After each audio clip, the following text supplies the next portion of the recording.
It is now the evening of July 20th, 2016. Welcome to our briefing call titled The Imperative of Nuclear Disarmament and New Priorities in an Increasingly Dangerous World. My name is Matt DeVlieger, and I'm with United for Peace and Justice.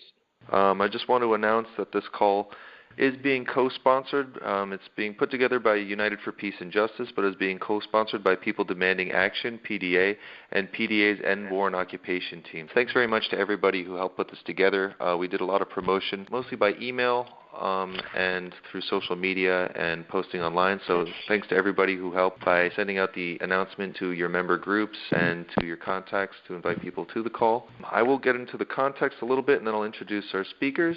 So I just want to jump right into it. Nuclear weapons have again taken center stage in confrontations between the United States, its NATO allies, and Russia. These tensions engendered by this confrontation have been intensified vastly, potentially catastrophically, by the brandishing of nuclear arms by both sides, and the confrontation in Europe is but one of several potential nuclear flashpoints, with new tensions and arms racing from the Western Pacific to South Asia. In Syria, the U.S. and Russia are bombing side by side and on different sides. An accidental or an intentional military incident could send the world spiraling into a disastrous nuclear confrontation. Yet, as Democratic and Republican Party conventions get underway, in one of the most consequential presidential elections ever, nuclear weapons are barely being mentioned. 15,000 nuclear weapons pose an intolerable threat to humanity. The possibility of conflicts escalating into nuclear war is real. In a world where elites contemplate continual rivalry for increasingly scarce resources, military planners and corporations are preparing for endless competition in conventional and high-tech weaponry. The nuclear-armed nations are modernizing their arsenals. This briefing call will address the growing dangers of wars among nuclear-armed states. The U.S. plans to spend $1 trillion over the next 30 years to modernize its nuclear arsenal, and the need for new priorities and strategies to abolish nuclear weapons, end war, and redirect military spending to meet human needs and defend the environment at home and abroad. Once again, the title of this call is The Imperative of Nuclear Disarmament and New Priorities in an Increasingly Dangerous World, brought to you by United for Peace and Justice. Our first speaker is going to be Jackie Cabasso, Executive Director of Western States Legal Foundation and also co-convener of United for Peace and Justice. She's the North American Coordinator for Mayors for Peace, Abolition 2000 founding mother, and, like I said, national co-convener of United for Peace and Justice. Jackie, I'm going to turn it over to you. Okay, thank you, Matt. And thanks, everybody. I'm going to set a context by providing a big picture overview and some basic facts. Joseph and John will fill in with more specific details and other pieces of relevant history, and I'll talk about Mayors for Peace later in the agenda. When the Cold War ended, it was almost as if the planet itself breathed a huge sigh of relief. People in the U.S. and around the world hoped and believed that they had escaped a nuclear holocaust and put nuclear weapons out of their minds. During the 1980s, fear of nuclear war was by far the most visible issue of concern among the American public. At the end of the Cold War, nuclear weapons, especially U.S. nuclear weapons, disappeared from the public radar screen. Nuclear arms control, non-proliferation, and disarmament became increasingly isolated from issues of war and peace. Professional experts in Washington, D.C. redefined post-Cold War nuclear priorities almost solely in terms of securing Russian loose nukes and keeping nuclear materials out of the hands of rogue states and terrorists. Meanwhile, embedded in the military-industrial complex, Pentagon planners and scientists at the nuclear weapons labs conjured up new justifications to sustain the nuclear weapons enterprise. Following the sudden collapse of the Soviet Union in 1991, Colin Powell, then chair of the Joint Chiefs of Staff, explained, "You've got to step aside from the context we've been using for the past 40 years that you base military planning against a specific threat. We no longer have the luxury of having a threat to plan for. What we plan for is that we're a superpower. We are the major player on the world stage with responsibilities and interests around the world." To implement this new strategy, non-proliferation, stopping the spread of nuclear weapons, was turned on its head. The new buzzword was counter-proliferation, including the threat of a credible nuclear strike to dissuade other countries from developing nuclear, chemical, or biological weapons that could be used to threaten the U.S. or its allies. The first UFPJ National Assembly in June 2003 presented an opportunity for nuclear abolitionists to reintegrate nuclear disarmament into the broader anti-war agenda. A proposal from U.S. Abolition 2000 groups to make nuclear disarmament a UFPJ priority was adopted, but with little discussion or debate. Several delegates voiced objections to the effect that nuclear disarmament is the Bush agenda. Those folks were referring to the Bush administration's administration's preventive war doctrine carried out against Iraq and threatened against Iran and North Korea. They didn't know that the U.S. had drawn up contingency plans for using its own nuclear weapons in Iraq. And their response exposed a vast lack of awareness in the new anti-war movement, reflecting the general lack of public awareness about the continuing central role of nuclear weapons in U.S. national security policy. And it marked the beginning of an ongoing internal education process within UFPJ. The persistent work of UFPJ's Nuclear Disarmament Redefining Security Working Group and growing tensions between the U.S., NATO, and Russia, and the U.S. and China have converged, and the dangers of nuclear war are again being widely understood to be at the center of anti-war efforts in the U.S. 71 years ago, the U.S. ushered in the nuclear age with the atomic bombings of Hiroshima and Nagasaki on August 6 and 9, 1945, indiscriminately incinerating tens of thousands of children, women, and men in an instant. Those bombs were tiny and crude nuclear weapons by today's standards. By the end of 1945, more than 210,000 people, mainly civilians, were dead. Over 90% of the doctors and nurses in Hiroshima were killed or injured by the bomb. The surviving hibakusha, their children and grandchildren, continue to suffer from physical, psychological, and sociological effects of the bombings. Health effects caused by genetic damage to future generations are still unknown.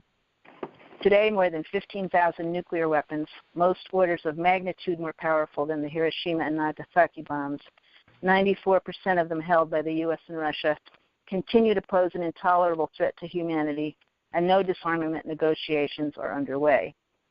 John will tell you about some potential negotiations which may be initiated by countries not possessing nuclear weapons. According to the Congressional Budget Office, over the next decade, the U.S. plans to spend $348 billion on its nuclear forces. A review by the congressionally appointed National Defense Panel found that modernizing the nuclear arsenal could cost up to $1 trillion over the next 3 decades. Russia, China, and the other nuclear-armed states are also engaged in major modernization programs. In the cases of Russia and China, this is partially in response to overwhelming U.S. conventional military superiority and deployment of missile defenses, a concept called strategic stability, which underscores the intrinsic relationship between nuclear and conventional weaponry and illustrates the fact that you can't just pluck nuclear weapons out of the equation, even if you wanted to. In 2015, the U.S. spent $596 billion on its military, more than twice as much as China and Russia combined, and more than 1/3 of all the world's countries combined. This Monday, the British Parliament overwhelmingly voted in support of replacing the UK's 4 nuclear Trident submarines, its only nuclear weapons system. 4 Vanguard-class nuclear submarines carry the U.S.-made Trident ballistic missiles that give the weapon system its collective name, and which each have the capacity to deliver up to 12 thermonuclear warheads. The fleet operates out of the naval base at Faslane in Scotland, but also makes use of the U.S. Navy's base at Kings Bay, Georgia. Lockheed Martin Space Systems manufactures the Trident missiles at its factory in Sunnyvale, California. Strong opposition in Scotland to hosting the UK's nuclear weapons was a major factor in last year's vote on independence. The recent British vote on Brexit and Parliament's decision to replace Trident may lead to another referendum on Scottish independence. It was reported in the British press that newly installed UK Prime Minister Theresa May was challenged on her support for the program by a Scottish National Party MP who asked, "Are you prepared to authorize a nuclear strike that could kill hundreds of thousands of men, women, and children?" May replied with one word, "Yes." Later, our good friend, Labour Party leader Jeremy Corbyn, countered that he, quote, "would not take a decision that kills millions of innocent people," saying, "I do not believe the threat of mass murder is a legitimate way to go about international relations," end quote. Well, that's actually a very understandable definition of nuclear deterrence. The UK, with an estimated 215 warheads, holds only 1.4% of the world's nuclear warheads. In January 2015, the Bulletin of the Atomic Scientists moved the hands of its doomsday clock to 3 minutes to midnight, citing the extraordinary and undeniable threats to the continued existence of humanity posed by unchecked climate change, global nuclear weapons modernizations, and outsized nuclear arsenals, and the failure of world leaders to act. Recent studies by climate scientists have shown that a nuclear war involving 100 Hiroshima-sized atom bombs could produce climate change unprecedented in recorded human history. a drop in average surface temperatures, reduction of the ozone layer, and shortened agricultural growing seasons would lead to massive famine and starvation, resulting in as many as 2 billion casualties over the following decade. In January 2015, the National Defense Authorization Act for fiscal year 2016 includes plans to design and build 12 new nuclear missile submarines, as many as 100 new nuclear-capable bombers, and up to 1,100 new nuclear-armed cruise missiles. To modernize approximately 400 intercontinental ballistic missiles and the various nuclear warheads in the U.S. arsenal, and it requires the modernization and replacement of forward-deployed nuclear weapons and dual-capable fighter-bomber aircraft. The Omnibus Appropriations Bill for fiscal year 2016 provides nearly $9 billion, $660 million more than the fiscal year 2015 level, for nuclear weapons activities. This funding will advance so-called life extension programs for the B-61 gravity bomb and the W-76 and W-88 submarine-launched warheads, invest in science, technology, and engineering to maintain and modernize the U.S. nuclear stockpile, and upgrade or replace aging infrastructure, including for uranium and plutonium activities. This enormous sum is significantly higher in inflation-adjusted dollars than peak Cold War spending on similar activities in 1985 under Reagan. And it doesn't include an additional nearly $1.8 billion for new delivery systems, strategic nuclear-armed submarines, long-range strategic bombers, replacement intercontinental ballistic missiles, and a new long-range cruise missile. The U.S. is the only nation with nuclear weapons deployed on foreign soil, with approximately 180 nuclear weapons stationed at 6 NATO bases in Italy, Germany, Turkey, Belgium, and the Netherlands. The recent attempted coup in Turkey raises huge questions about the security of the 50 U.S. B-61 bombs based at Incirlik in Turkey, which also serves as a base for coalition counter-ISIS air operations. The mutineers were able to keep their F-16s in the air only because they were able to refuel them mid-flight using at least one tanker aircraft operated out of Incirlik. Eventually, Turkish authorities closed the airspace over Incirlik and cut power to it. The next day, the security forces loyal to the government arrested the Turkish commander of the base and other military officers. Over the past year, the U.S. has conducted a series of drop tests of the newly modified B-61-12 gravity bomb at the Tonopah test range in Nevada. The Russian foreign minister has declared these tests to be provocative. The B-61-12 has a selectable yield up to 4 times bigger than the Hiroshima bomb, has a new tail kit which gives it more precise guidance, and this combined with the selectable yield raises concerns that it could be considered more usable. Each bomb will cost more than twice its weight in solid gold, and of the 480 B-61s slated to become B-61-12s, approximately 180 will be deployed at the 6 NATO bases in Europe. Today in Syria, the U.S., Russia, and France, 3 nuclear-armed nations, are bombing side by side and on different sides. The U.S. and Russia, the 2 major nuclear powers, are facing off in Ukraine and Eastern Europe. An accidental or intentional military incident could send the world spiraling into a disastrous nuclear confrontation. The recent bombing attacks on neutral hospitals remind us that in the chaos of war, such incidents or mistakes are all too common. To add to the potential conflicts among nuclear-armed states, the U.S. and China are facing off against each other in the seas bordering China and other Asian nations. Typical of the cycle of saber-rattling between the U.S. and North Korea, on January 6th, North Korea conducted its 4th nuclear test, claiming it was a hydrogen bomb. 4 days later, the United States deployed a B-52 bomber capable of carrying nuclear weapons on a low-level flight over its ally, South Korea, and a show of force following North Korea's nuclear test. The danger of wars among nuclear-armed states is growing. This January, the Bulletin of Atomic Science issued a dire warning to leaders and citizens of the world that it is still 3 minutes to midnight, stating that, quote, 3 minutes is too close, far too close. We want to be clear about our decision not to move the hands of the doomsday clock in 2016.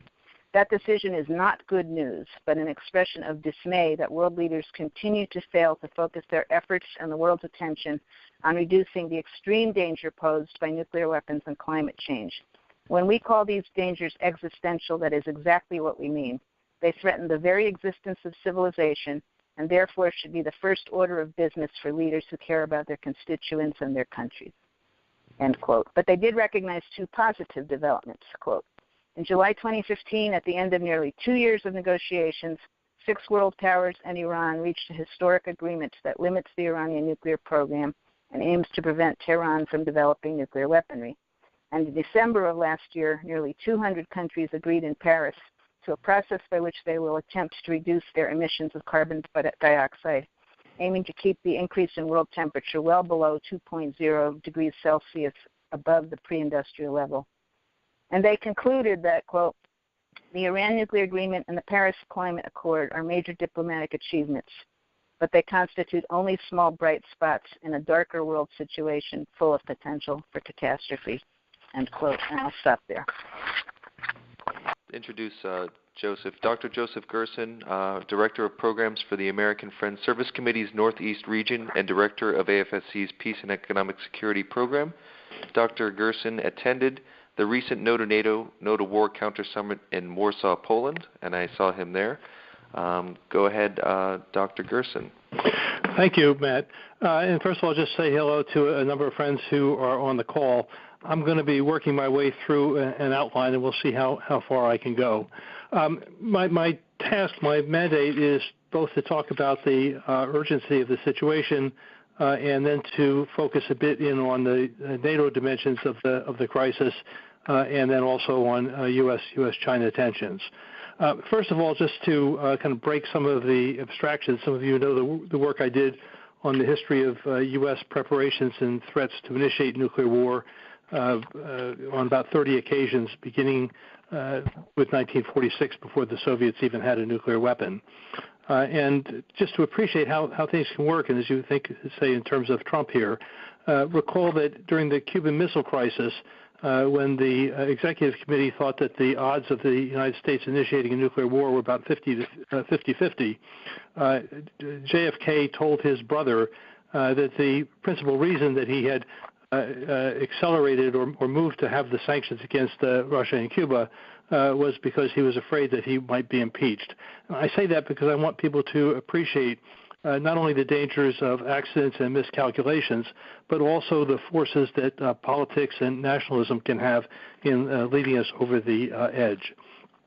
And also just to appreciate that those threats didn't during international crises and wars didn't end with the end of the Cold War. Since the end of the Cold War, the United States has either prepared or threatened to initiate nuclear war about 7 or 8 times. A couple times in relationship to the wars in Iraq. We had all options on the table in relationship to Iran. We sent nuclear-capable aircraft carriers through the Taiwan Straits as a signal to China, and so on. So the danger continues. Then to point to there's a new book by Brad Roberts, who was deputy advisor on nuclear weapons in the first Obama administration, and now an advisor to Hillary Clinton. Who writes that just as nuclear weapons were critically important to U.S. policy throughout the Cold War, they continue, and we should expect that to be the case throughout the 21st century. To look structurally at the current situation, people talk increasingly of a new Cold War, but I tend to identify with Michael Clare's analysis, which is that the situation is more analogous to that preceded the First World War. And just to lay out those elements, we're in a situation of rising and declining powers, anxious to retain or expand their privilege and power. We're in the midst of new arms races with new technologies. We have resurgent nationalism, really quite around the world. We have, as Jackie said, intense resource competition. We have both economic integration but also competition.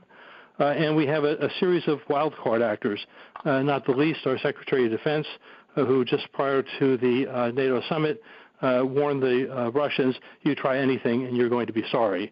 But there are a host of others as well.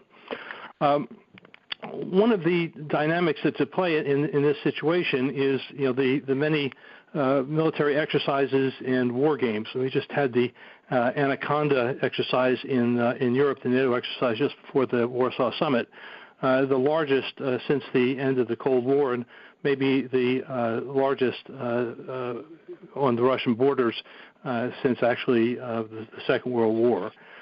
31,000 troops, planes, and so on and so forth. And as the Back from the Brink report by the Deep Cuts Commission says, in an atmosphere of deep mutual mistrust, the increased intensity of potentially hostile military activities in close proximity, and particularly Air Force and naval activities in the Baltic and the Black Sea areas, may result in further dangerous military incidents which may lead to miscalculation and or accidents and spin off in unintended ways. Unintended ways meaning escalation to the unthinkable. And we have a situation in which Global Zero has reported that within the last 2 years there have been 146 U.S.-Russian military incidents, 2 of them high risk, 29 North and South Korean incidents, 3 of them high risk, 40 U.S.-Chinese military encounters in the South China Sea, 10 of which determined to be provocative, and 54 between India, Pakistan, and China. The situation is such. I mean, many of us look to Gorbachev as a man of reason and a courageous man who kind of led much of the disarmament efforts and helped us to end the Cold War. He wrote after the NATO summit, NATO has begun preparations for escalating from the Cold War into a hot one. All the rhetoric in Warsaw just yells of the desire almost to declare war on Russia. They only talk about defense, but actually they're preparing offensive operations. Now, I think most of us don't really have a clear understanding of what NATO is. It was created in 1949, 5 years before the Warsaw Pact, actually 6 years. And Brzezinski, the National Security Advisor under Carter, explained that this basically was our toehold on Western Eurasia, control of Western Eurasia being required to be the world's dominant power. Also provided us a foundation for our control on the southern periphery of Eurasia, meaning the Middle East. And as the first Secretary General of NATO said, it is basically designed to keep Germany down, Russia out, and the United States in. And at the end of the Cold War, you had an agreement between the Bush administration, actually Secretary Baker negotiated with Gorbachev, in which it was agreed that Germany could be reunified on West German terms on the condition that NATO wouldn't move a centimeter closer to Moscow. Well, with Bill Clinton's administration, that was just thrown out the window. And NATO has now moved to expand to Russia's borders. And at the Warsaw Summit, it was again declared that Georgia should also become a NATO member. Now, it's important, I think, to look at this from a Russian perspective. One doesn't have to particularly love Russia or Putin to try to figure this out. And from the Russian perspective, they can't forget their history of Napoleon's invasion from the West, the Kaiser's invasion from the West, and Hitler's invasions from the West. And now you have a situation in which you have the massive military buildup and particular concern around the missile defenses being based in Eastern Europe, Romania, and soon Poland, which they perceive to be part of a U.S. first strike preparations. The situation is such that you can read in the German paper Der Spiegel, imagining the worst case scenario is not reserved for Western hawks. It's an unfortunate tradition fostered by Russian military thinkers as well. And I could go on, but I have to be a little bit concerned here about time. We need to appreciate that almost from the beginning, NATO has been a nuclear alliance. Jackie ran down the countries in which the United States still has its nuclear weapons. And as she said, the plans to deploy the B-61-12 are designed to be more usable. And we have a situation, again, looking at how aggressive NATO is at this point. We should appreciate that the United States and the other NATO nations, their combined military spending is about half of the world's total, whereas Russia's is about 4%. And the U.S. is demanding that NATO nations increase their military spending up to 2% of the GDP in the middle of their austerity. And on top of it, we have a situation where the recently retired Supreme Commander of NATO, General Breedlove, has said that it's important that the NATO allies begin more aggressive nuclear exercises. So we're in a particularly dangerous situation, one that has former Secretary of Defense Perry with his hair on fire. I'm going to skip over here a little bit to Asia Pacific. With Hillary Clinton, actually today Biden was in Australia, and he said not to worry. The United States is all in for the pivot to Asia, and it's solidly on. The rationale for the pivot to Asia was outlined by Joseph Nye, who was once number 3 in the Pentagon and principal author, really, of much of U.S. Asia-Pacific policy. And this is what he wrote. He wrote, Asia will return to its historic status with more than half the world's population and half the world's economic output. America must be present there. Markets and economic power rest on political frameworks, and American military power provides that framework. So we need to understand that the military buildup, and I would add also TPP, is largely about reinforcing U.S. hegemony in Asia and the Pacific. As part of the pivot, the United States is moving to deploy 60% of its Air Force and naval forces to the Pacific and the Asian countries. From the Chinese perspective, there's a recent article in Global Times, which is sort of their most nationalist government paper. They're raising the concerns. Their perspective is that China is increasingly vulnerable from the sea, from the eastern flank. And what they look at are the missile defenses being placed in South Korea, also likely in Kyoto, the overall U.S. military buildup throughout the region, not only the planes and warships, but also the alliance structures and its offensive presence. There, from the Chinese perspective, are new cross-straits tensions with Taiwan. You have the Independence Party has won there, and you have increasing tensions with Japan, with the United States having played some role in initiating, and we can go with that Q&A if you want.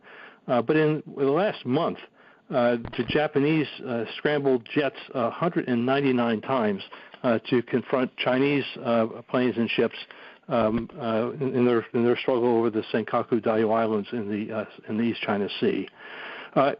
People need to begin learning about the South China Sea, which has become really the geopolitical center for the struggle for world power in the 21st century. About $5 trillion of trade passes over that sea, much of it the oil that fuels the East Asian economies.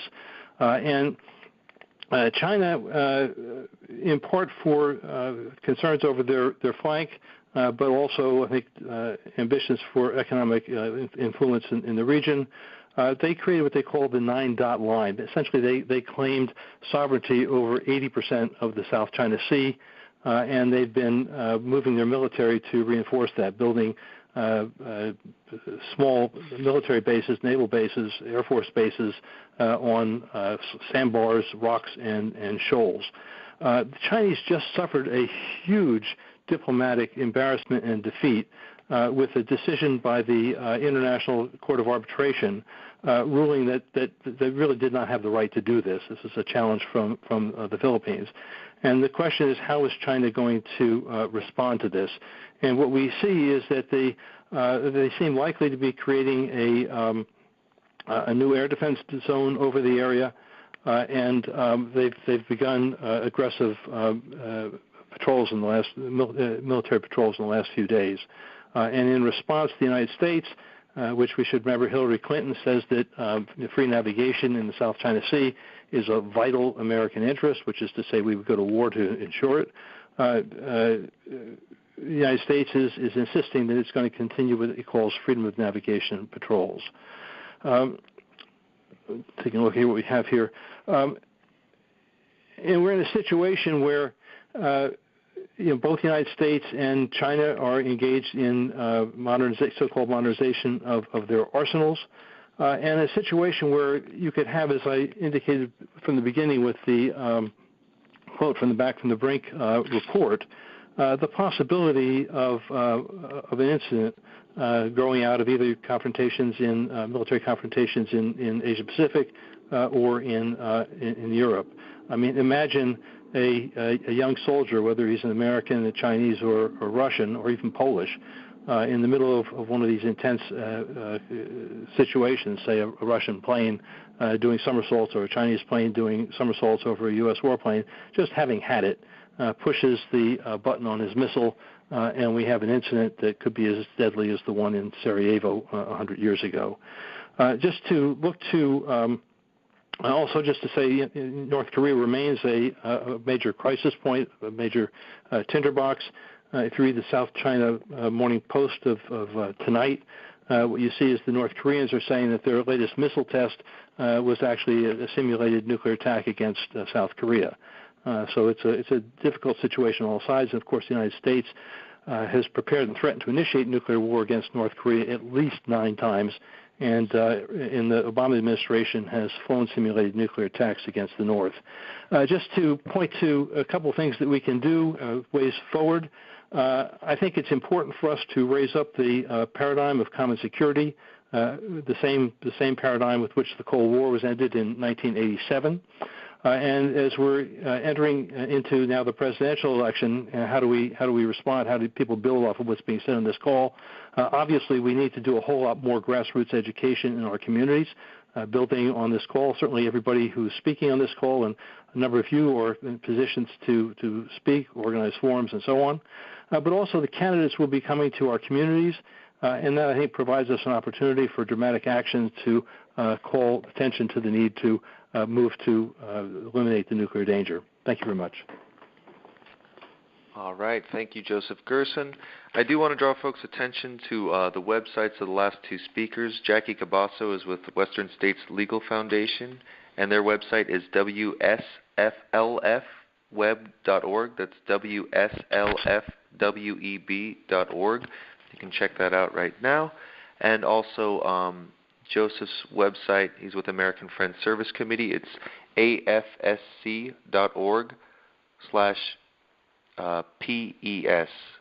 for Peace and Economic Security. Is that right, Joseph? Yes, it is. Okay. Our next speaker is Dr. John Burroughs. John is the Executive Director of the Lawyers Committee on Nuclear Policy. Dr. Burroughs is a member of the international legal team representing the Republic of the Marshall Islands in the International Court of Justice. Its cases against nuclear-armed nations for their future to disarm. I might as well just mention his website address. It's lcnp.org. John? Yeah, thank you, Matt. So hello to a number of friends who are on the call, and thank you all for being on for this evening briefing. As Joseph and Jackie were talking about U.S. policy, which I've been tracking for decades, so I'm quite familiar with various egregious statements that have been made over the decades, but one recently by U.S. Secretary of Defense Ashton Carter really struck me. He said something to the effect of, nuclear weapons are the foundation of U.S. military power and its exercise around the world. So I completely agree with Jackie and Joseph that there's a need to bring reliance on nuclear weapons back into discussions about foreign policy, war, and peace.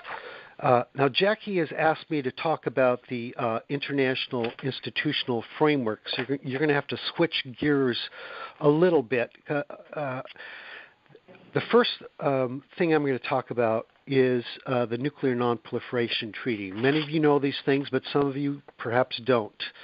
The NPT requires almost all states in the world not to acquire nuclear weapons, and in its Article 6 obligates the nuclear armed states parties, U.S., UK, France, Russia, and China, to negotiate the elimination of nuclear arms. Now, this is important, and it's sort of perhaps too obvious to be easily seen. And it's this. The NPT has a well-developed safeguard system to verify non-acquisition of nuclear arms, the IAEA. The agreement with Iran is about compliance with the NPT. But this is what I think gets overlooked because it's too simple, too obvious. Regarding disarmament, there is no international monitoring agency overseeing implementation of the disarmament obligation, reporting on stocks of nuclear weapons, or their modernization. Now, in the case of the NPT, the U.S. and the other nuclear armed states want the treaty to be strong, and that gives non-nuclear weapon states quite a bit of leverage to obtain commitments in the context of the NPT review process. So commitments have been made to diminish the role of nuclear weapons, to reduce and eliminate arsenals in a verifiable fashion, to bring the test ban treaty into force, and negotiate a fissile materials treaty. However, these commitments generally have not been kept over the past 20 years, and no agreement could be reached at the NPT review conference in 2015 due to disagreements on how to convene a conference on a zone free of nuclear weapons and WMD in the Middle East. Looking forward, 2020 will be the 50th anniversary of the NPT, and the review conference that year will be an important event, especially in view of the fact that the 2015 review conference failed to reach an agreement. Preparatory meetings will begin next year, probably in Vienna, next year after that in Geneva, next year after that in New York.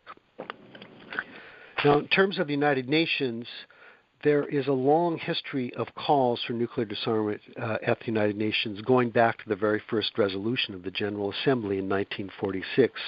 Really, disarmament is built into the DNA of the United Nations. But there's been a lot of difficulties in implementing a disarmament agenda, to put it mildly, and at the United Nations, other issues have tended to come to the fore over the decades, human rights and development in particular. But in recent years, there's been a resurgence of interest in multilateral approaches guided by morality, law, and global, not narrowly national interests. And not specifically in the UN, but influencing the UN, there were governmental conferences on the humanitarian impacts of nuclear explosions held in 2013 and 2014 in Oslo, Nayarit, Mexico, and Vienna. Then last year, in 2015, the General Assembly adopted no less than 3 new resolutions addressing the humanitarian consequences of nuclear explosions, carrying forward the initiative. The United States voted against all 3 resolutions, as did Russia, the United Kingdom, and France. China abstained. The General Assembly last year also adopted a resolution sponsored by Mexico and other states to establish a UN open-ended working group to take forward multilateral nuclear disarmament negotiations. Open-ended just means it's open to all members of UN. The permanent 5, US, UK, France, China, Russia, opposed the resolution.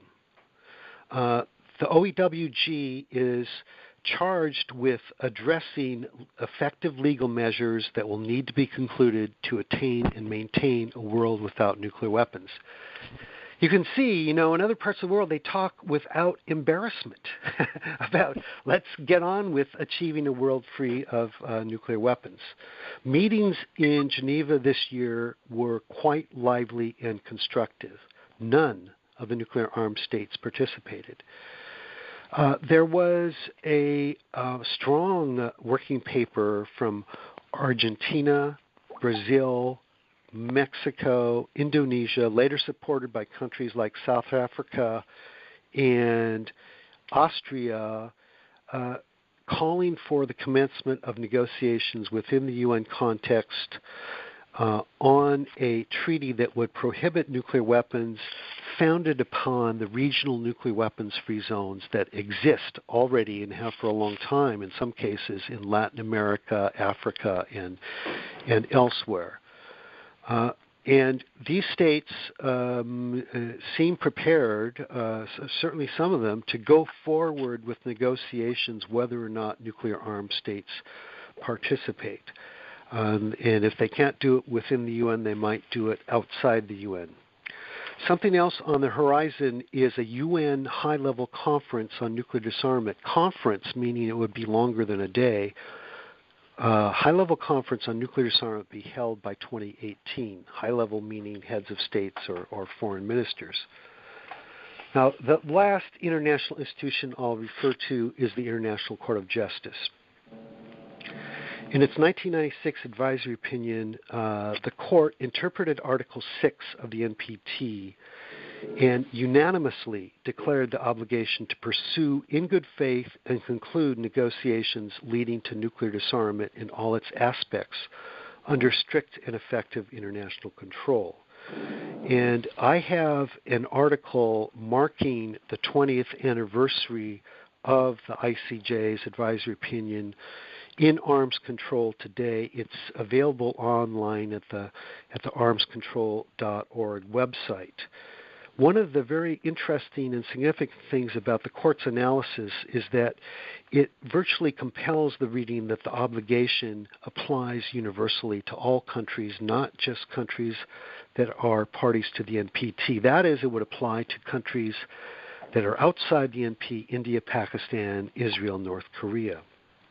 The Marshall Islands has 3 live cases on nuclear disarmament before the ICJ. Those are cases against India, Pakistan, and the United Kingdom brought in April 2014. These are contentious cases leading to binding judgments between the litigating states, so they're different than advisory opinion proceedings. They are largely based on the court's declaration of the disarmament obligation in its 1996 opinion. One of the great pleasures and privileges of being on the international legal team is that it has given me the opportunity to get to know Tony DeBroom, who is the representative of the Marshall Islands in the cases, former foreign minister of the Marshall Islands. He got the Right Livelihood Award in 2015. Here's what he said in his acceptance speech at the Swedish Parliament. I have seen with my very own eyes nuclear devastation and know with conviction that nuclear weapons must never again be visited upon humanity. Well, how had he seen nuclear devastation? It's because 67 nuclear tests were conducted, atmospheric nuclear tests, in the Marshall Islands by the United States in the 1940s and 1950s. He was a 9-year-old boy when the 15-megaton Castle Bravo test was conducted, a couple of hundred miles away, and he saw the results in the red sky. So he went on. This is not just an issue of treaty commitments or international law, though it is that, and not just an issue of ethics or morality, though it is that too, but this is an issue of common sense. How could any one common person walking down the street ever permit the possession or use of such weapons? So I might be getting too close to the end of my time to go in depth into the issues raised by the cases, but they essentially have to do with whether the UK, India, and Pakistan are complying with the disarmament obligation. The UK opposes General Assembly resolutions like, other nuclear armed states or other Western nuclear armed states, opposes General Assembly resolutions calling for commencement of negotiations on nuclear disarmament, and it's not participating in the working group this year in Geneva. So, is that compliance with the nuclear disarmament obligation? That's what the Marshall Islands is asking the court to decide. Now, India and Pakistan do support General Assembly resolutions calling for negotiations, but they're not participating in the working group. They are engaged in very serious nuclear arms racing now. India is just on the verge of deploying a nuclear-armed submarine, just for example. So are activities like that contrary to the obligation and to the requirement of good faith in implementing it? Well, hearings on preliminary issues in the cases against India, Pakistan, and the UK were held in The Hague in March.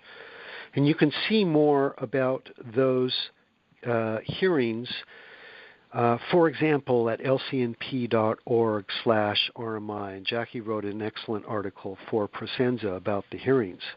The hearings are on preliminary issues. They concern whether the cases are appropriate to go forward to the merits. The court's judgments on preliminary issues are expected this fall. Now, we're in the United States. What about the United States? Well, in April 2014, the Marshall Islands also filed applications against the 6 other nuclear-armed states: China, France, Israel, North Korea, Russia, and the United States. None of them have current declarations on file accepting the court's jurisdiction. Why do I say current declarations? Well, in the case of the United States, it at one time did have such a declaration, but it withdrew it after Nicaragua brought a case in the International Court of Justice challenging U.S. support for the counter-revolutionaries there. So all of those countries have ignored, or in the case of China, declined the Marshall Islands' request that they come before the court in the matter. One last point. What are we looking at next year? Well, we're going to have a new U.S. president. We're also going to have a new UN Secretary General. And those of us who do advocacy around the UN, we're doing our best to influence the UN Department for Disarmament Affairs and eventually the new Secretary General to stay strong on the disarmament agenda. Thank you. All right. Thank you very much, John, Jackie, and Joseph. We're going to go into another part of the call right now. It's time for Q&A. What's going to happen is when I put the call into Q&A mode, if anyone wants to ask a question, it'll put you on the stack. If you press *6, I think you'll get a message when I open up your line to ask your question. If you would, please just restate your name, your organization, and where you're calling from. And I'm going to put us into Q&A mode now. Please keep your questions short, and you can direct them to one of the speakers or just leave it open for anyone to answer. And if I find that it's helpful, maybe we'll get a couple questions in at a time and then have the speakers respond. So I'm putting us into Q&A mode now. If anyone has a question, you can just press *6 and it should show up on the queue. All right, looks like we already have one. Hi, this is Lynn Feinerman, Women Rising Radio. I would appreciate it, since we are working on producing something with regard to this, if you could put the presentations online for us. I have to get off because the mime troupe is just starting. Bye. Okay. Next caller. I'm Marty Sama, Buffalo, New York, with U.S. Friends of Soviet People. Could we see papers by all 3 presenters posted at the UFPJ website? Okay, that sounds like a recommendation. I can't speak for the speakers, but if they do want to share their notes, I could definitely put them up on the site. Let's go to the next caller. You should be on. Yes, this is David Hartzell. My question is, with the extreme danger of nuclear confrontation with both Russia and with China, why this is not in the news here in this country? I mean, even peace people are hardly aware of this, let alone the general public. And what we can do to help make it center stage in the attention of people in this country and the world.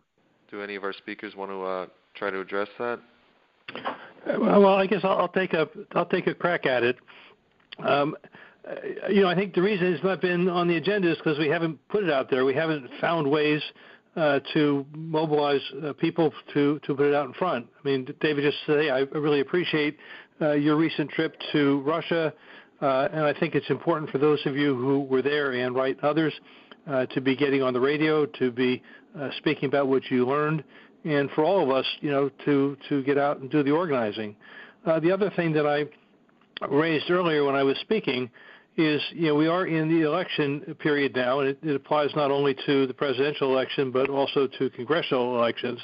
And this provides us an opportunity when there are audiences present, when the media is present, for us either to be asking the kind of questions of the candidates that the media will report on, or to do rather more dramatic actions to call attention to the nuclear dangers and to the options we have in terms of common security and moving toward nuclear disarmament.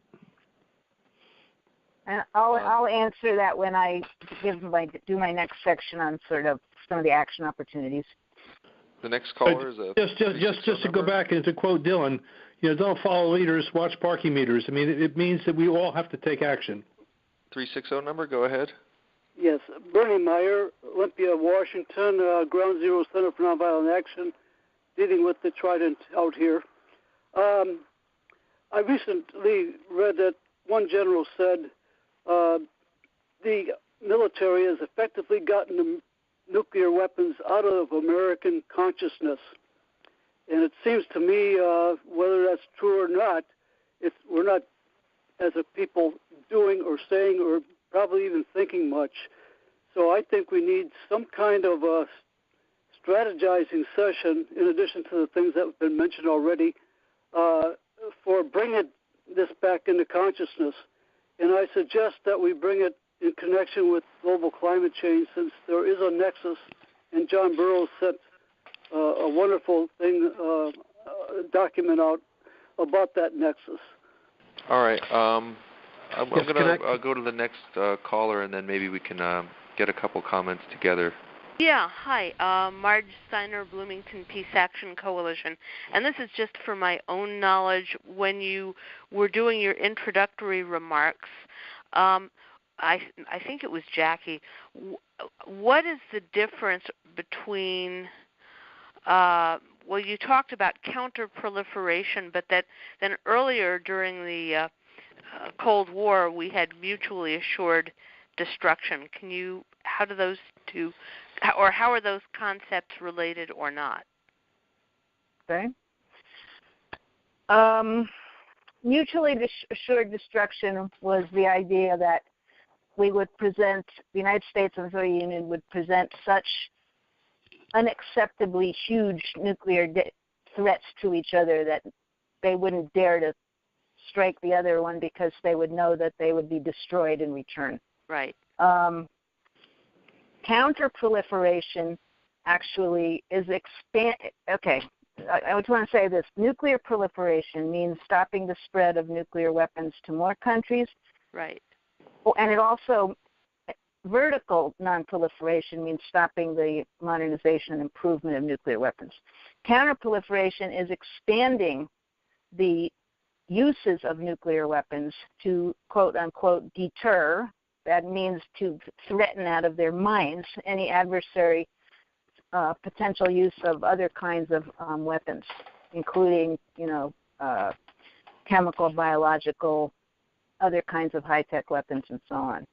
So and it relies on a credible nuclear threat, which means that the adversary has to believe that your weapon is going to go off, if you use it. Wow. And so when you hear rhetoric from our military about the need to maintain a credible nuclear threat, we want you to know that we can wipe you off the face of the earth.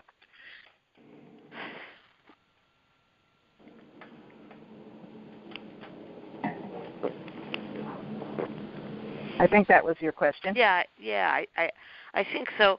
And right now, too, one of my concerns is, on the one hand, President Obama had talked about at one point nuclear disarmament, but now he's talking about the smarter, smaller nuclear weapons, and that's really, really scary. And so, yeah, I don't know where I'm going with this, but okay. Well, let me just say something succinct about that. A lot of hopes were raised by Obama's speech in Prague in April of 2009. Right. And he said, as the only country to have used a nuclear weapon, the United States has a responsibility to act. And then he said, but as long as nuclear weapons exist, we will maintain a strong deterrent. So that statement canceled out the first one. And if you look at that speech again in terms of what has actually happened, that speech is really about non-proliferation. And so what he did was he set up, he conducted 4 international nuclear security summits, which were only dealing in a very limited way with controlling nuclear materials and did not deal with nuclear disarmament whatsoever. So it's hard to know what his personal intentions ever were, but we certainly know the forces that he's been up against. It looks like we have 2 more people in the queue. If you want to ask a question, we have a few more minutes for Q&A, and you just press *6. The next caller is a 510 number. Hi, this is Bob Spies in Berkeley. I'm one of several people on the call who was on the Russia trip that's been mentioned a couple of times. It happened recently. And I think we're all attempting to use it as a information and education vehicle for educating our fellow Americans going forward. Question I have, the title of this meeting is, I see, briefing call on nuclear disarmament. But I'm wondering, in terms of priorities, I know I heard the discussion, Dr. Gerson mentioned briefly the concept of common security, and I heard a slightly more involved discussion of it in an interview that he had recently. And I'm wondering if that, in terms of our immediate goal, is a more important goal than the push for nuclear disarmament itself, which is a wonderful goal, but perhaps a longer-term one. So I'll go quickly here. Just to say, I think we need to do both and.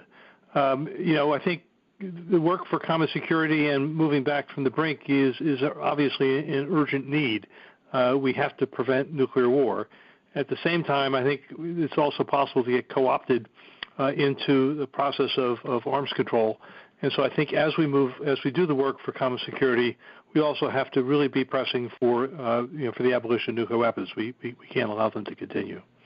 Yeah, that certainly makes sense to me. Yeah, let me add one thing. This is Jackie. That I briefly referred to this, and it may have been just too cryptic in the short time I had. But we have to come to grips with when we're talking about the imperative of nuclear disarmament. That's not necessarily saying we expect nuclear disarmament first. It probably will come later as a result of other measures. But one of those things is coming to grips with the relationship between nuclear and conventional weapons.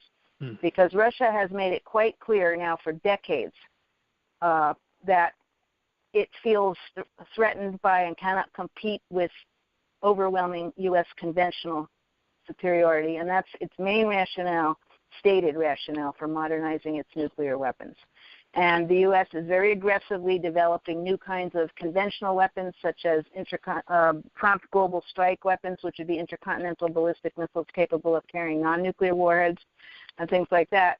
As long as Russia's modernizing its nuclear arsenal, then the U.S. has another excuse to modernize it. And so the arms racing goes round and round. And we have to come to grips with that, which really requires demilitarization, which is certainly a major component of cooperative security. I'll just add one more thing, which is to appreciate that nuclear weapons have been the ultimate enforcers of empire. That's how they've been used over time and how they continue to be used. So our work for abolition also has to include work for a sane and non-imperial U.S. foreign policy. That's challenging, but I think we need to be able to work in multiple fronts at the same time. All right. Is the next caller up? I believe that's me. This is Peter Burgell in Salem, Oregon. I was also on that trip to Russia that David Hartzell and Bob Spies were talking about. And my question was somewhat preempted by what Jackie just said about conventional weapons being a very important factor in the equation, because one of the things that we heard from one of the most articulate and well-informed people that we spoke with, one of the most well-informed, was this whole business of you want us to talk about nuclear disarmament, but we're not going to do that, because if we did, we would, even if we had a very good nuclear disarmament program, we would be putting ourselves at a huge disadvantage to the United States in terms of conventional weapons. And this was something that I hadn't thought about much since the 80s, when that was a factor that was kind of working the other direction against, between the United States and Soviet Union. but I think it's one that we really have to keep in mind. We're not going to be very likely to be successful with nuclear disarmament, at least bilateral nuclear disarmament, without taking that into account. All right, we have 2 more people in the queue. I think we'll probably wrap up the Q&A after that. Our next caller is another 510 number. This is Carl Anderson in Oakland, California. I've been thinking about these matters for decades. And in fact, I'd like to follow along a little bit about the thread that was just going about the relation between conventional and nuclear weapons. And that's that it seems to me that was, and still is, to the best of my knowledge, U.S. policy. And as particularly as the Cold War ended, there was a tendency to imitate U.S. policy among, turned around and mirror imaged by Russian policymakers, and then Pakistanis. The failure to get even as far as a strict deterrence policy in the 1980s is part of why we're still dealing with these crises today. All right. I'm going to go to the last person on the queue. Peter Deutsch from the greater Pittsburgh, Pennsylvania area. I'm going to try to turn this statement into a question. It's much more technical. I suspect that the North Koreans have very limited capabilities. I don't think they've proved at all that they can return a warhead in intercontinental range. And I think that their weapons capability with nuclear and thermonuclear weapons are very limited. I'll state briefly on the thermonuclear weapons, they have to master a lot of technology or nuclear weapons to get that stuff to work. In particular, if they use plutonium, there are lots of different isotopes. They have different physical properties when you bring the material together. I wouldn't be surprised if they're having a heck of a time mastering that. And in terms of the intercontinental range missiles, when the Soviets way back in the late 1950s were touting their intercontinental ballistic missiles and that they were ahead of us, when the warhead came back, it ended up in the atmosphere in a stream of vapor. The way they really convinced the West, I think, that they had an intercontinental ballistic missile was to return satellites to the Earth. And that took a couple of years. And so I'm wondering if other people feel that way, that in fact we're kind of over-panicked by far by the North Korean claims, perhaps amplified by our own military, and that they are actually very limited in their capabilities. I'll respond and say that while their capability is limited, I think we need to be concerned not only about their intercontinental capabilities, in terms of what they can do both in relationship to South Korea and Japan.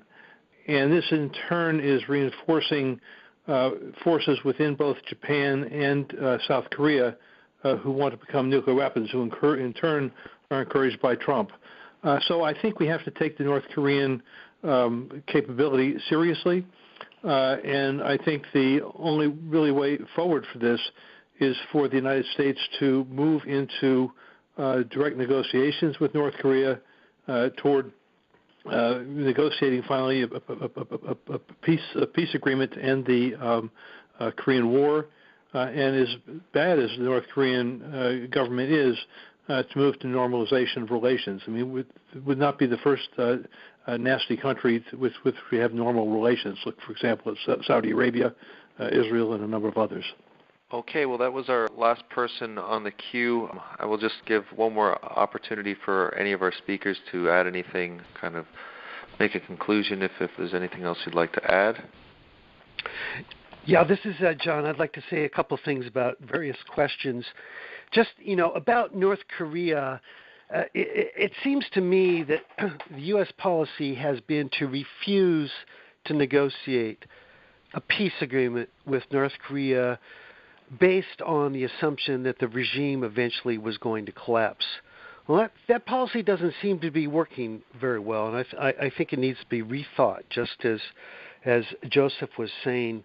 Concerning why these issues are not in the news, I'm happy to report that we understand that the nation is certainly interested in reporting on these issues, and they did run a nice piece by Mayor Frank County of Des Moines, maybe about the U.S. Conference of Mayors resolution. Maybe Jackie will say something about that.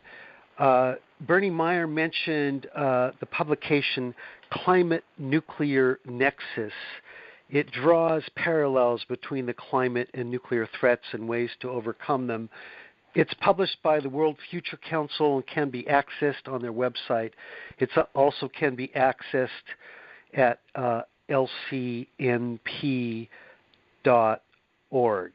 That's what I got. I'll just try one more in terms of nuclear weapons being on our radar screen. I think we can expect in the last 6 months of the Obama administration for him to take some limited arms control step to reduce the nuclear dangers at least a little bit and to reinforce his legacy. And I think it's going to be important for us to be saying, well, thank you, but that's not enough. And to be pointing to the continuing dangers and the opportunities that we have to move to prevent nuclear war and to move toward disarmament. I think we have to be very clear. Thank you for this small step, but we need rather more. All right. Well, thank you very much. There are a few things that we still have to get to on the agenda. We'd like to make a couple calls to action for things that we're working on. Some campaigns that are longer term and some things that are pretty imminent, and then a few just more general announcements about UFPJ before we wrap up the call. So I'm going to pass it over to Jackie Cabasso right now. Okay, and I'm going to take this prerogative to provide my answer to that question, which is I think that I became convinced many years ago that we could not win a nuclear disarmament as a single issue. That's why I devoted my energies to United for Peace and Justice. And I think on this call tonight, we've made it very clear that nuclear weapons are intimately tied to militarism, to U.S. imperialism, to economic drivers, and so on. And so we talk about making common cause with the climate change movement. That's great. It's not easy to do. Some of us have been working on that. We need to keep working on it. But we need to make people understand that nuclear weapons were not just some historical aberration, but they're a central part of our country's view of its position in the world.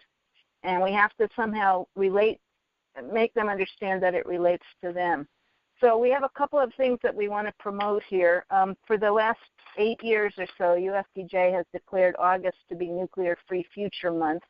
And this year we're expanding that a bit by endorsing and promoting the Chain Reaction 2016, which is Global Action for Nuclear Disarmament, July 8th to October 2nd of 2016. This is an international campaign. We have many international partners, and basically the idea is, and this feeds into what I was just saying, to take advantage of various anniversaries that started July 8th with the anniversary of the International Court of Justice opinion, and then moving on to the August 6th and August 9th anniversaries of the U.S. atomic bombings of Hiroshima and Nagasaki. Taking note, August 9th is International Day for Indigenous Peoples who have borne the brunt of the nuclear enterprise from mining to testing. August 12th, the International Day for Youth. August 29th, the International Day Against Nuclear Tests. September 21st, the International Day for Peace. September 26th, the International Day for the Total Elimination of Nuclear Weapons. and October 2nd, the International Day of Nonviolence on Mahatma Gandhi's birthday. So these are being put forward as dates. There are all kinds of ideas for creative actions on the Unfold Zero website, which is where you will find all of this. And we ask you to look at that, get inspired. If you're not already planning something, organize it in your community and post it on the UFPJ website. We've had some of the best success by joining forces with our brothers and sisters around the world and trying to really make common cause on these issues to build a movement of movements, because that's really what we need. The other thing I want to briefly talk about is Mayors for Peace, since I'm the North American coordinator of Mayors for Peace. Mayors for Peace was founded by the mayors of Hiroshima and Nagasaki in 1982 to focus on the elimination of nuclear weapons. Its focus is broader than that now, although that's still the main priority. It has over 7,000 member cities in 161 countries with 207 U.S. members.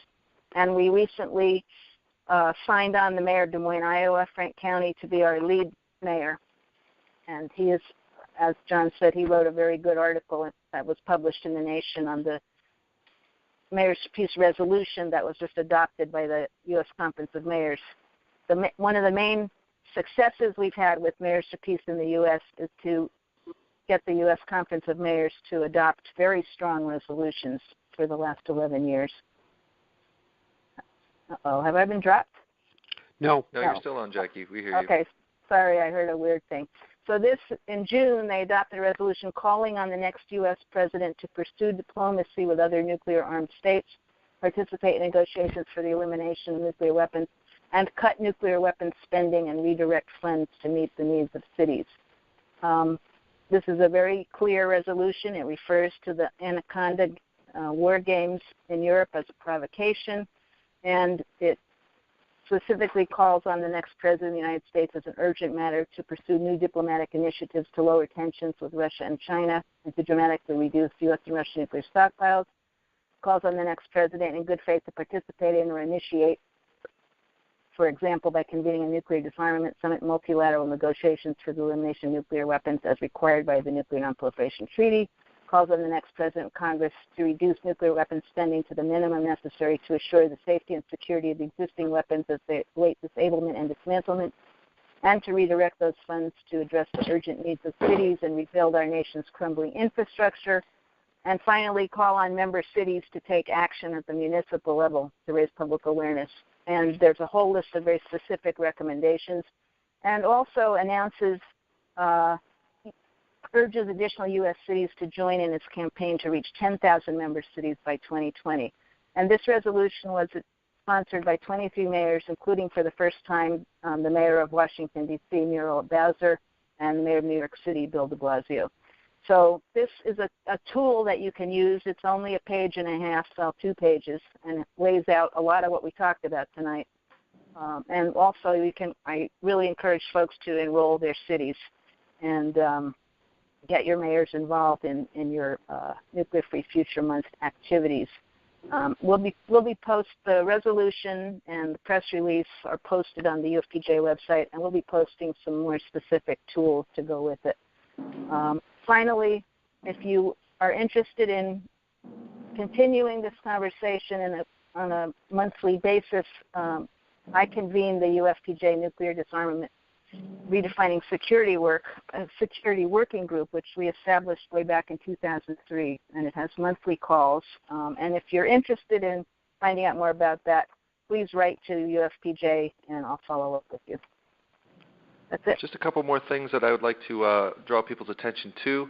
We are running a petition right now to President Obama asking him to bring all the troops home from Afghanistan, since on July 6th, the President announced his intention to keep over 8,400 troops on the ground and in harm's way. We've been opposed to this for a very long time, and we're opposed to the continuation of endless war. We have, I think, around 1,600 signatures. If you go to our website, unitedforpeace.org, you'll see it's about the 4th thing down. We'll probably put it up a little bit higher. We've sent out emails about it, and we've been posting it on social media. So please also follow us on Facebook, Twitter, Instagram. We're running active accounts on all of those things. And we will share stuff from your member groups if you share it with us on there. I would also like to invite you to join our activist list, which you could get to from our website as well. You'll see it's up on the right-hand corner. It says sign up for UFPJ action alerts. If you're not already receiving them, if you RSVP'd for this call, you should be on that list anyway. Recently, from one of our member group calls, we identified the need to begin doing work, well, not begin doing work, but begin doing more concentrated and collaborative work on addressing Islamophobia.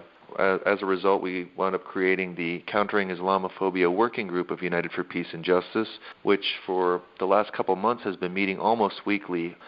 And we were doing that just because we really identified the need, and we were really working on structuring the working group so that we could begin to invite other people. So the mission statement has been drafted, and our objectives, our goals, it's all stuff that I'll be including on the website. It's been a very exciting group, folks from around the country, from national and local organizations, and there are already trainings being conducted, and now we're really able to collaborate in a way that we weren't doing before. So we're very excited about that.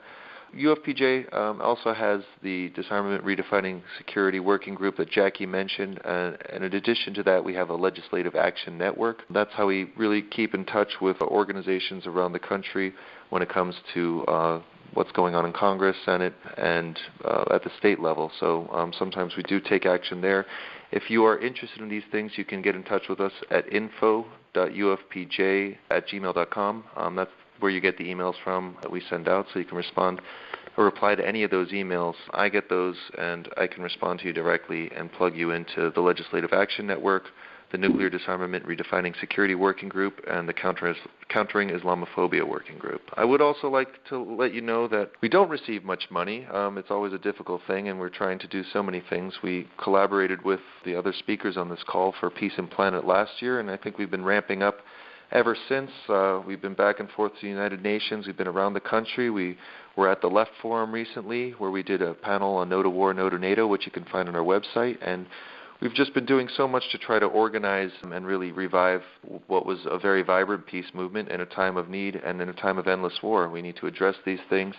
So we would ask that your member group does sign up as an official UFPJ member group. There's a sign-up form on our website, and there is some sort of schedule for dues on there, but we will take any donations at this point. We've had ongoing fundraisers to try to support our work, so if you do have the ability to, please consider donating and becoming maybe a monthly sustainer of $5 or $10 a month. It would really help us out a lot and enable us to do so much more work. I'm going to open it up and see if there are any more announcements from the panelists on any upcoming events that they're working on. I guess it'll be John or Joseph. This is Joseph Gerson. I just want to call people's attention to the fact that the Cambridge City Council voted unanimously to divest all of its investments, pension funds, and others from financial institutions involved in the production of nuclear weapons. This is a kind of a local organizing initiative that people can engage in, and at the very least, it gives us a way to do outreach to people, do basic education, and to stigmatize nuclear weapons. And you can get a lot of information about this on the Future of Life Institute webpage, but something to think about in terms of a way to do some local organizing.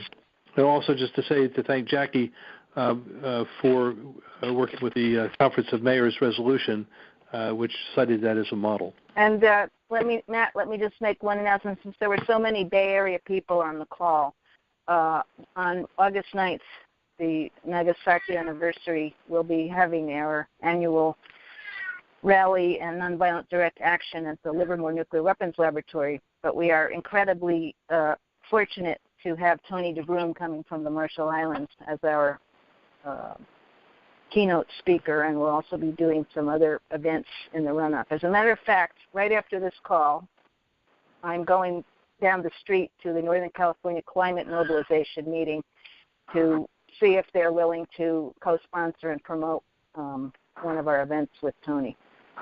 So this information will be, some of it's already there, but it will be posted on the UFPJ calendar. So I want to encourage other folks to post your local events there as well. All right. Well, I would like to thank all the participants who joined the call. Thank you for your questions. Thank you for your emails of support. And I think this is really informative. I've been very grateful to be able to work with all three, Jackie, Joseph, and John, recently, and it's been very rewarding for me. I would like to just mention again that this recording will be shared on the website probably within the next couple days, but I will also email it to everybody who RSVP'd. So if you haven't RSVP'd already on the form that we had online for this call, you can go ahead and do it. Now it'll just add you to a list of folks who participated in the call, and then I'll be able to share this information with you. I'd like to encourage you one more time to go to our website, unitedforpeace.org, and follow us on social media. There you can make a donation, you can sign up for action alerts, you can sign up your member group, and you can also add any event that you're doing to our calendar. It doesn't happen immediately. You might need 24 hours to 48 hours to have us put your event on the calendar, but if you put it in the form, it will definitely go up. I want to thank our speakers one last time, and I'll mention their websites one last time. For Western States Legal Foundation, it was wslfweb.org. For American Friends Service Committee and Joseph's program, it's afsc.org/PES. And for John, the Lawyers Committee on Nuclear Policy, it was lcnp.org. If you guys have any other requests, info.ufpj@gmail.com. Thank you very much for being on the call, and we're going to wrap it up right now.